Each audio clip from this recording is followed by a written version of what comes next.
ಇದೊಂದು ಕಾಡು ಹೂವು. ಇದಕ್ಕೆ ನಮ್ಮಲ್ಲಿ ರೆಂಜ ಅಂತ ಹೇಳ್ತಾರೆ, ಅಥವಾ ರೆಂಜದ ಹೂವು. ತುಂಬಾ ಪರಿಮಳ ಇರ್ತದೆ.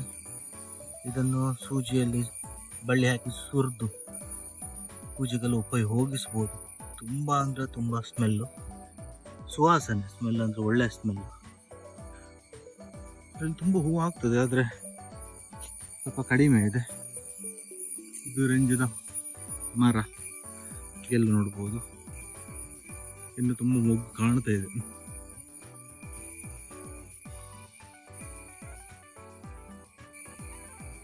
ನೋಡಿ, ಬೆಳಗಲ್ಲು ಅಥವಾ ಬಿಳಿಗಲ್ಲು.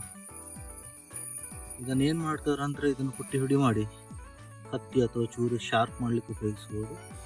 ಅದಲ್ಲದೆ ಇದನ್ನು ಬಿಸಿ ಮಾಡಿ ಒಗ್ಗರಣೆ ಕೊಡುವಾಗ ಪದಾರ್ಥಕ್ಕೆ ಹಾಕಿದ್ರೆ ಅದರಲ್ಲಿನ ವಿಷ ಹೋಗ್ತದೆ ಅಂತ ನಂಬಿಕೆ. ಹಾಗೆ ಒಗ್ಗರಣೆಗೆ ಒಳ್ಳೆ ಸ್ಮೆಲ್ ಬಂದು ಕರಿ ಟೇಸ್ಟ್ ಕೂಡ ಆಗ್ತದೆ ಅಂತ ನಂಬಿಕೆ.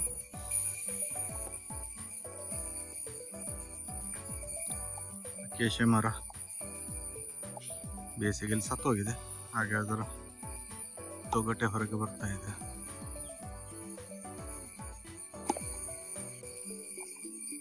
ಮಳೆ ಶುರುವಾಗಿ ಸ್ವಲ್ಪವೇ ದಿನ ಆಗಿದೆ, ಆದ್ರೂ ನಿಮಗೆ ನೋಡ್ಬೋದು ನೀರಿನ ಹೊರತೆ ಶುರುವಾಗಿದೆ. ಕಲ್ಲಲ್ಲಿ ಹತ್ಕೊಂಡು ಬರ್ತಾ ಇದೆ. ಹೊರತೆ ಶುರುವಾದ್ದು. ಕಪ್ಪೆಗಳು ಮೊಟ್ಟೆ ಇಟ್ಟು ಆಗಿದೆ. ಕಪ್ಪೆಗಳ ಮರಿಯೂ ಇಲ್ಲಿದೆ ನೋಡಿ, ಆಚೆ ಓಡಾಡ್ತಾ ಇದ್ದಾವೆ. ವಿಡಿಯೋದಲ್ಲಿ ಕಾಣ್ತದೆ ಗೊತ್ತಿಲ್ಲ. ಕಪ್ಪೆ ಮರಿಗಳು ನೋಡ್ಲಿಕ್ಕೆ ಸಾಧಾರಣ ಮೀನಿನ ಮರಿಗಳಾಗಿ ಕಾಣ್ತವೆ. ಕೈ ನೋಡುವಾಗ ಆಚೆ ಓಡಾಡ್ತದೆ. ಇನ್ನೊಂದು ಹೆಚ್ಚಿನ ಒಂದು ತಿಂಗಳಲ್ಲಿ ಅದು ಕಪ್ಪೆ ರೂಪಕ್ಕೆ ಬಂದು ರಾತ್ರಿ ಸೌಂಡ್ ಮಾಡಲಿಕ್ಕೆ ಶುರು ಮಾಡ್ತದೆ.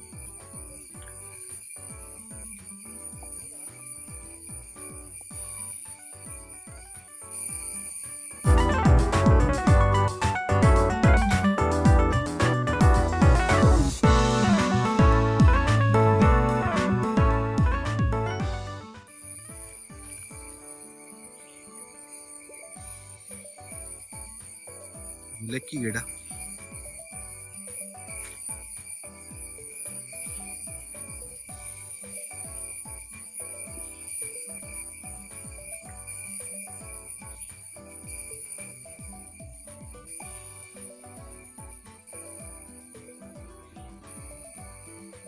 ಸಿಟಿಯಲ್ಲಿ ನಾವು ಡೆಕೋರೇಷನ್ಗೋಸ್ಕರ ಕೆಲವು ಕ್ರೋಟನ್ ಗಿಡಗಳನ್ನು ನಡ್ತೇವೆ. ಆದರೆ ಇಲ್ಲಿ ನೋಡಿ, ನ್ಯಾಚುರಲ್ ಆಗಿ ಹುಟ್ಟಿದ ಕ್ರೋಟನ್ ಗಿಡ. ಇದೊಂದು ಕಾಡು ಗಿಡ ಅಷ್ಟೇ. ಹಾಗೆ ನೀವು ಸ್ವಲ್ಪ ಈಚೆ ಬಂದರೆ ಮರದ ಚಿಗುರು ನೋಡಿ, ಈ ಬೇರೆ ಬೇರೆ ಬೇರೆ ಕಲರಲ್ಲಿ ಇರ್ತದೆ ಅಂತೇಳಿ. ನೀವೆಷ್ಟೇ ಸ್ಟ್ರೆಸ್ ಆಗಿದ್ರು ಹಳ್ಳಿ ಕಡೆ ಬಂದಾಗ ಈ ಪ್ರಕೃತಿಯಲ್ಲಿ ಕೊಡುವ ಕೆಲವು ಸುಗಂಧ ಅಥವಾ ಕಲರನ್ನು ನೋಡುವಾಗ ನಿಮ್ಮ ಎಲ್ಲ ಸ್ಟ್ರೆಸ್ ಉಳಿಯುತ್ತೆ.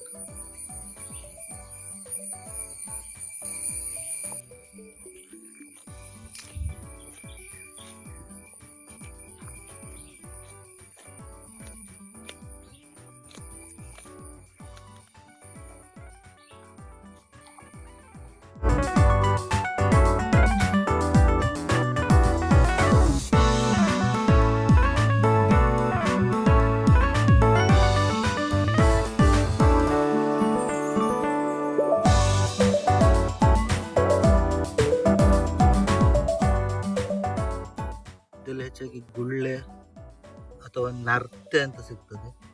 ಇದಾದರ ಚಿಪ್ಪಿ ತುಂಬ ದೊಡ್ಡದಿದೆ. ಯಾವುದೋ ಹಕ್ಕಿ ತಂದು ತಿಂದು ಇಲ್ಲಿ ಹಾಕಿರಬೇಕು.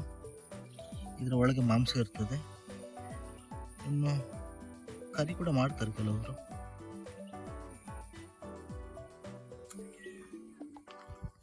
ಇಲ್ಲಿ ನೋಡಿ, ನರ್ತೆ ಮೊಟ್ಟೆ ಇಟ್ಟಿದೆ. ಬಿಳಿ ಕಲರಲ್ಲಿ ನಿಮಗೆ ಕಾಣ್ತಾ ಇರಬಹುದು. ಇದು ಆಮೆ ರೀತಿ ದಡಕ್ಕೆ ಬಂದು ಮೊಟ್ಟೆ ಇಡ್ತದೆ. ಮೊಟ್ಟೆ ಇಟ್ಟ ನಂತರ ಯಾವುದೇ ಕೇರ್ ತಗೊಳ್ಳೋದಿಲ್ಲ, ಅದು ಸೀದಾ ಹೋಗ್ತದೆ. ಮೊಟ್ಟೆ ಹೊಡೆದು ಮರಿಗಳು ಬರ್ತವೆ, ಮತ್ತೆ ಮರಿಗಳು ಅವುಗಳಷ್ಟಕ್ಕೆ ಜೀವನ ಸಾಗಿಸ್ತವೆ.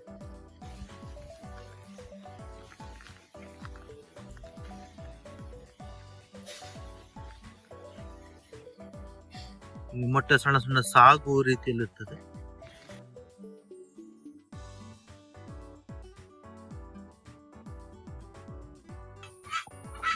ಕೋಳಿ ಕೂಗ್ತಾ ಇದೆ, ಇನ್ನೊಂದು ಅಟ್ಯಾಕ್ ಮಾಡಿರ್ಬೇಕು. ಹೆಚ್ಚಾಗಿ ಮುಂಗುಸುಗಳು ಅಟ್ಯಾಕ್ ಮಾಡ್ತವೆ. ಇಲ್ಲಿ ನೋಡಿ ನಮ್ಮ ಬೆಕ್ಕು, ಇನ್ನೊಂದು ಬೆಕ್ಕು ಬಂದಿದೆ ಅಂತ ಹೇಳಿ ಭಾರಿ ಕೋಪದಲ್ಲಿದೆ.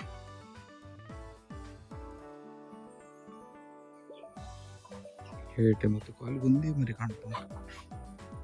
ಹೆಚ್ಚಿನ ಮರಿಗಳನ್ನು ಗಿಡುಗು ಅಥವಾ ಮುಂಗುಸಿ ಅಥವಾ ದೊಡ್ಡ ಕಪ್ಪೆ ತಿಂದು ಮುಗಿಸ್ತದೆ. ಇದು ತಾಳೆ ಮರದ ಸಣ್ಣ ಗಿಡ. ತಾಳೆ ಮರ ಗೊತ್ತಿರ್ಬೋದು.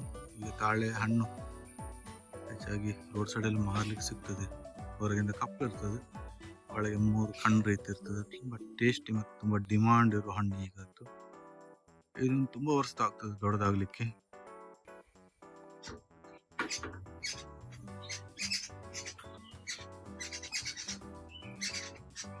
ನೋಡಿ ಇಲ್ಲಿ ಕೋಳಿಗೆ ಅಕ್ಕಿ ಹಾಕಿದ್ದಾರೆ. ಹಕ್ಕಿಗಳು ಕೂಡ ಬಂದು ಕೋಳಿ ಒಟ್ಟಿಗೆ ಅಕ್ಕಿ ತಿಂತಾ ಇದ್ದಾವೆ. ಈ ಹಕ್ಕಿಗೆ ಕುಂದಾಪುರದಲ್ಲಿ ದರ್ಲೆ ಹಕ್ಕಿ ಅಥವಾ ಕಾಸರಗೋಡಲ್ಲಿ ದರ್ಗು ಹಕ್ಕಿ ಅಂತ ಹೇಳ್ತಾರೆ. ಗುಂಪಾಗಿ 15ರಿಂದ 20 ಹಕ್ಕಿಗಳು ಇರ್ತವೆ.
ಇದು ನೋಡಿ ಜಂಗಮ ಗಿಡ ಪೊದೆಯಾಗಿ ಬೆಳೀತದೆ. ಇದರಲ್ಲಿ ಕಾಯಿ ಆಗಿದೆ ಮತ್ತು ಸ್ವಲ್ಪ ಕಾಯಿ ಯೆಲ್ಲೋ ಕಲರ್ ತಿರುಗಿದವಾಗ ಅದು ಹಣ್ಣಾಗಿದೆ ಅಂತ ಅರ್ಥ. ಆ ಹಣ್ಣನ್ನು ತಿನ್ಬಹುದು ನಮಗೆ.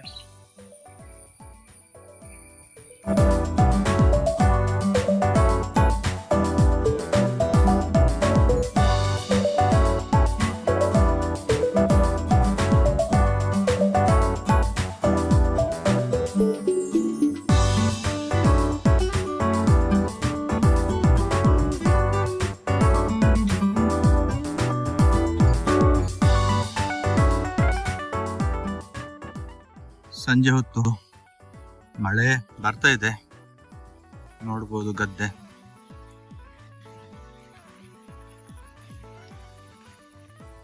ನೋಡ್ಬೋದು ಅಲ್ಲಿ ಸಂಜೆ ಆದ ನಂತರ ದನವನ್ನು ಹುಲ್ಲು ಮೇಯ್ಲಿಕ್ಕೆ ಗದ್ದೆಗೆ ಬಿಡ್ತೇವೆ. ಯಾಕಂದ್ರೆ ಈಗ ಗದ್ದೆಯಲ್ಲಿ ಹೊಸ ಬಿತ್ತನೆ ಮಾಡಲಿಲ್ಲ. ಹುಲ್ಲು ಮೇಯ ಬರದಲ್ಲಿ ಮಳೆ ಚಳಿ ಎಲ್ಲ ಯಾವುದೂ ಲೆಕ್ಕಕ್ಕಿಲ್ಲ ದನಗಳಿಗೆ.